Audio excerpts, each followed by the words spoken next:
आज दिनांक 27 जुलाई 2025 को भगवान परशुराम जन सेवा समिति हिसार द्वारा ब्रह्म संस्कृत पाठशाला हनुमान मंदिर ऋषिनगर हिसार में हरियाली तीज उत्सव धूमधाम से मनाया गया। इस कार्यक्रम का आयोजन भगवान परशुराम जन सेवा समिति के अध्यक्ष श्री योगेंद्र शर्मा की अध्यक्षता में किया गया। इस हरियाली उत्सव में सैकड़ों महिलाओं व क्षेत्र के गणमान्य लोगों ने भाग लिया। महिलाओं ने हरियाणवी वेशभूषा पहनकर खूब गीत गाए व नृत्य किया। इस अवसर पर आशा खेदड़, जिला प्रधान भारतीय जनता पार्टी, पूर्व राज्यसभा सांसद डीपी वत्स की धर्मपत्नी गीता वत्स जी, पिंकी शर्मा, पूर्व एमसी एवं जिला सचिव बीजेपी हिसार, आशीष जोशी, जिला महामंत्री बीजेपी हिसार, गगन शर्मा, मनोनीत एमसी हिसार, रामेर फौजी जी, एचके शर्मा, सतपाल चेयरमैन उपस्थित रहे। इस अवसर पर भगवान परशुराम जन सेवा समिति हिसार द्वारा श्रीमती आशा खेदड़, पिंकी शर्मा जी, गगन शर्मा, आशीष जोशी को भगवान परशुराम की प्रतिमा भेंट करके सम्मानित किया गया। भगवान परशुराम जन सेवा समिति के अध्यक्ष योगेंद्र शर्मा ने सभी का आभार जताया।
आपका मार्गदर्शन भी मिला। ऐसे पूर्व में चेयरमैन रहे सतपाल शर्मा जी, आपका भी मैं बहुत धन्यवाद करती हूँ, आभार व्यक्त करती हूँ।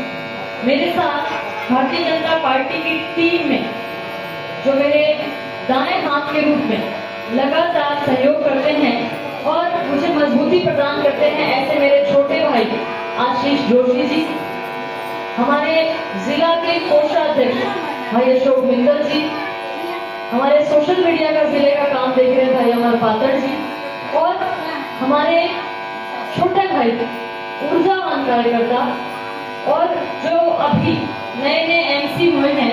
मैं कह रही थी 2 दिन पहले मिलना हुआ था उससे, और जब जिस दिन एमसी अनाउंस हुआ उस दिन शाम को फिर मिलना हुआ। मैं कहती तो सुबह तो अनाउंस कर दी थी, शाम तक ही मोटा हो गया, 19-21 फर्क तो शाम तक ही पड़ गया था। तो ऐसा हमारा छोटा हंसमुख, चेहरे पे हर समय मुस्कुराहट रखने वाला छोटा भाई, उससे भी हम विशेष रूप से शुभकामनाएं देते हैं, क्योंकि ऊर्जावान टीम जब मिलकर साथ चलकर काम करती है तो आप मानेंगे उसका परिणाम अलग ही होता है। हमारे सोखी से भाई सरपंच साहब, आपका भी बहुत बहुत आभार कि आप इतने दूर से आज के इस कार्यक्रम में हमें आशीर्वाद देने के लिए, हमारा सहयोग करने के लिए पहुंचे हैं। बाकी पूरी टीम का बहुत बहुत धन्यवाद, और सबसे ज्यादा धन्यवाद ये जो मातृशक्ति सामने बैठी है मैं आपका करती हूँ। मेरे साथ जिला में सचिव जिन्होंने बहुत मजबूती से एमसी का चुनाव लड़ा, लगातार 3 बार पीछे एमसी भी रही और वर्तमान में सिर्फ 80 वोटों का फर्क कोई गिनती नहीं होती। आज पार्टी की जिला सचिव हैं, हम बहन का भी धन्यवाद करते हैं। और जैसा मैंने कहा, इतनी गर्मी में आप सब इतनी देर से हमारे लिए बैठे हैं, हमारा मान सम्मान आप सबने किया है, हम सबको आशीर्वाद दिया है। भविष्य में भी आपका प्रेम आशीर्वाद हमें मिलता रहेगा, ऐसा मुझे पूर्ण विश्वास है। अभी इस मंच के माध्यम से हमने बहुत सी बातें सुनी, कितना कुछ हमने जाना कि किस प्रकार से माँ पार्वती ने भगवान भोलेनाथ जी को पति रूप में प्राप्त करने के लिए रात दिन तपस्या की। 107 वर्ष, जैसे उन्होंने भाई जी ने बताया कि 107 वर्ष तक तपस्या की और 108वें जन्म में उनको जाकर महादेव जी प्राप्त हुए। और आज का समय कैसा है? आज का समय ऐसा है कि आज विवाह हुआ और तीसरे दिन यूँ कह देते हैं अगले जन्म में तू ना मिलिए, बाकी कुछ मिल जियो, है ना? कहाँ 108 वर्ष का इंतजार और कहाँ हम 108 मिनट भी नहीं निभा पाते। हमें लगता है कि शायद बाहर तो सब कुछ अच्छा है, घर को छोड़ दें तो बाहर सब कुछ अच्छा है, दूसरे की थाली में घी ज्यादा दिखता है ना। बात पुरुषों की करें तो उनको भी लगता है कि दूसरे की भी। और जब परिवार जुड़ा रहे तो आपको आगे बढ़ने से कोई रोक नहीं सकता, क्योंकि बाहर वाले व्यक्ति को ये पता है कि अंदर से ये सब एक है। यही बात समाज की, हम जहाँ रह रहे हैं हमारे आसपास पड़ोसी हैं, रिश्तेदार हैं, नातेदार हैं, जब हम एक दिखेंगे तो दूसरी गली दूसरे मोहल्ले के लोग भी हमसे डरेंगे। कहीं ना कहीं हमारे पास आने पर, हमें बहलाने पर वो डरेंगे कि ऐसा संभव नहीं हो पाएगा कि हम इन्हें गलत रास्ते पर लेकर जाएं। यही शिक्षा हमें अपने बेटे बेटियों को देंगे। आज हरियाली तीज है, उसकी आपको बहुत बहुत बधाई, मैं शुभकामनाएं देती हूँ। और सुबह से ये हमारा तीसरा कार्यक्रम है, हरियाली तीज का कार्यक्रम हमने शुरू किया और लगभग 250 से 300 पौधे अपने हाथ से सुबह हमने बांटे थे। इसमें तुलसी के पौधे से हमने शुरुआत की, उसके बाद फलों के पौधे, जामुन का, अमरूद का, ऐसे ही हमने लोगों को बांटे। और उन्होंने ये प्रण लिया कि आज के लगाए पौधे का हम ध्यान रखेंगे और बहुत जल्दी आपको इन जो पौधे हम लगाएंगे, जब ये पेड़ हो जाएंगे, इनके फल लग जाएंगे, तो वो फल खाने के लिए आपको आमंत्रित करेंगे। ऐसा ही भाव आप सभी लेकर चले। हमारे घर के बच्चे हैं, ये भी हमारा फल है, हमारा परिवार है। और चाहे ये गर्मी जो आप देख रहे हैं ना, इस गर्मी का कारण हम ही है। पहले बुजुर्ग थे, यहाँ कोई मातृशक्ति बैठी होंगी या हमारे कोई बुजुर्ग बैठे होंगे, वो बताते पहले कितने एसी होते थे, कितने कूलर होते थे, कुछ नहीं होता था पहले, लेकिन तब भी सहन शक्ति थी और गर्मी का ऐसा कहीं माहौल नहीं था। आज हम पेड़ पौधों को तो कहीं गिनते ही नहीं, लगाते ही नहीं। एक घर है, घर में 4 एसी हैं, चारों की बाहर गर्म हवा जाती है, वो सारे हमारे आसपास के वातावरण को गर्म करती है। इसलिए ये सब चीजें जरूरत है। ऐसा नहीं कि मैं कहती हूँ एसी नहीं लगाना, कूलर नहीं लगाना, हम ही नहीं रह सकते, लेकिन हम पेड़ पौधे भी लगाएं ताकि बैलेंस बना रहे। प्रकृति का जब बैलेंस बना रहेगा तो हमें कोई हिला नहीं सकता। अभी बताया ना आपके सामने कि श्रीलंका छोटा सा देश है, लेकिन कभी भूकंप नहीं आया, क्योंकि वहाँ पौधारोपण का कार्यक्रम लगातार चलता है।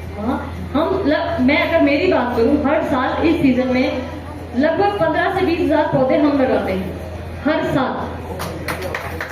उसमें से कुछ 10% मैं मानती हूँ जिनकी देखभाल ना हो वो खराब हो जाते होंगे, बाकी पौधे हमारे लगते हैं। और मुझे बड़ी खुशी होती है जो फलदार पौधे हम लगाते हैं और किसी घर जाएं तो वो बताते हैं कि बहन जी ये पौधा आपके हाथ से लगा हुआ है, आपको इसके जामुन खिलाते हैं, ये अमरूद आपने लगाया था, आज इसका अमरूद खा के देखो। तो ऐसा जब जाते हैं और घरों में सुनते हैं तो बहुत खुशी होती है कि कोई बड़ा काम नहीं है, छोटा काम है, लेकिन इसके परिणाम बहुत बड़े हैं। आज जो पौधा हम लगाएंगे हो सकता है उस समय तक हम उसके फल खा पाए ना खा पाए, उसकी छाया ले पाए ना ले पाए, लेकिन हमारे बच्चों का भविष्य हम जरूर सुरक्षित कर रहे हैं। इसलिए आप सबसे अनुरोध है इस हरियाली तीज पर ये प्रण लें, इस परिवार में बैठकर हम ये प्रण लें कि आगे जाकर भविष्य में हमारे बच्चों को हर चीज उपलब्ध हो, चाहे जल की बात करें, वायु की बात करें, अच्छे वातावरण की बात करें, उसमें पहल आपको और मुझे करनी है। हम सब ये काम करेंगे। इसी आशा विश्वास के साथ आप सबने जो मान सम्मान दिया, मैं उसके लिए आपका आभार व्यक्त करती हूँ। आदरणीय योगेंद्र शर्मा जी का विशेष आभार व्यक्त करती हूँ। बेटी की तरह उन्होंने स्नेह दिया है, आशीर्वाद दिया है और आपका आशीर्वाद हमें यूं ही मिलता रहे इसी आशा और विश्वास के साथ आप सबका बहुत बहुत धन्यवाद। जय हिंद।